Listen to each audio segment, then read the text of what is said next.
એ આવ્યો. હસીને જ્યાં ઠકરાણી બોલવા જાય છે ત્યાં તો ધણીએ હુકમ સંભળાવ્યો કે તને અટાણથી રજા છે. રજપૂતાણીએ પલકવારમાં જોઈ લીધું કે એ મશકરી નહોતી. એને માત્ર એટલું જ સામું પૂછ્યું કે મારો વાંક શો? એ તો બાપુ જાણે. બાપુની આ આજ્ઞા છે. હા બાપુની. એને એ વસ્ત્રે ઘૂમટો તાણીને રજપૂતાણી સસરાજી પાસે ગઈ.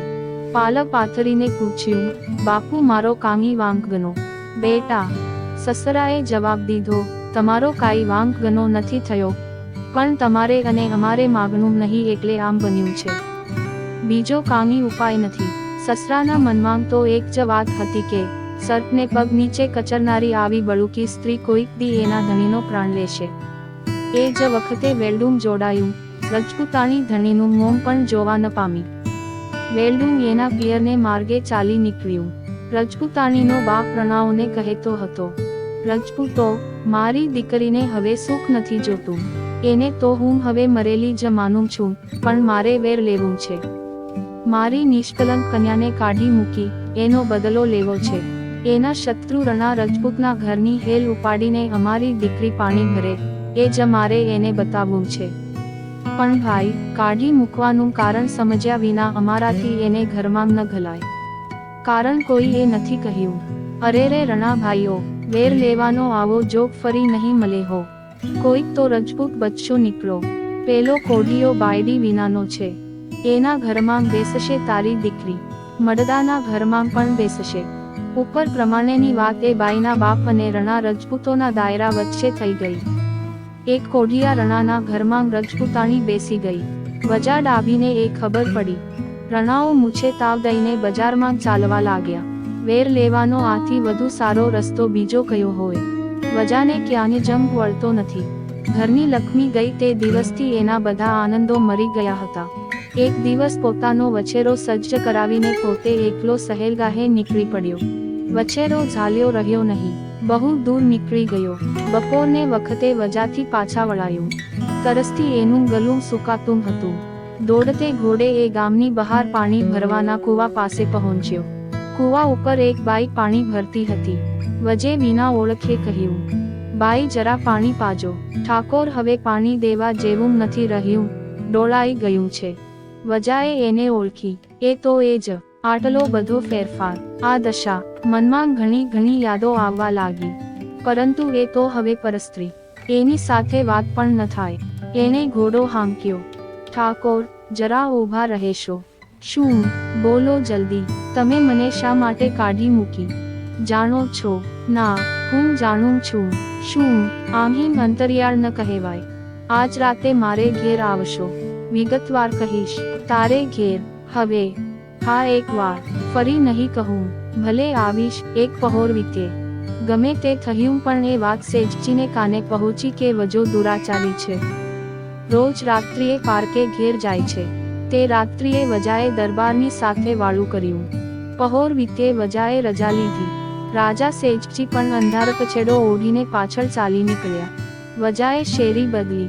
દરબાર પણ પાછળ ચાલ્યા. વજો એ કોઢિયાના ઘરમાં દાખલ થયો.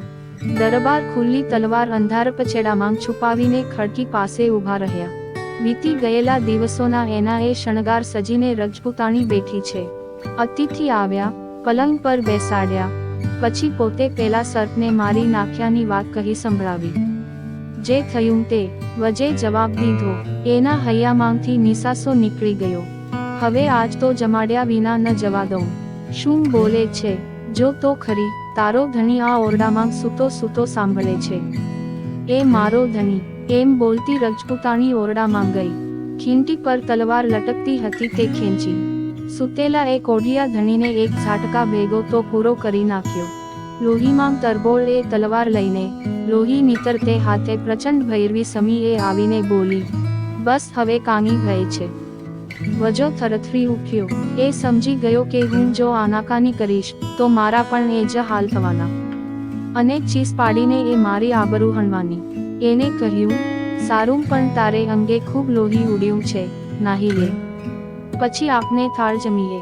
રજપૂતાણી નાહવા બેઠી. એ લાગ જોઈને વજો ભાગ્યો. બાઈએ એને ભાગતો જોયો. વિશ્વાસઘાત કર્યો એમ કે, એમ બોલીને દોડી. પણ ચોર તો ડેલીની બહાર નીકળી પડ્યો.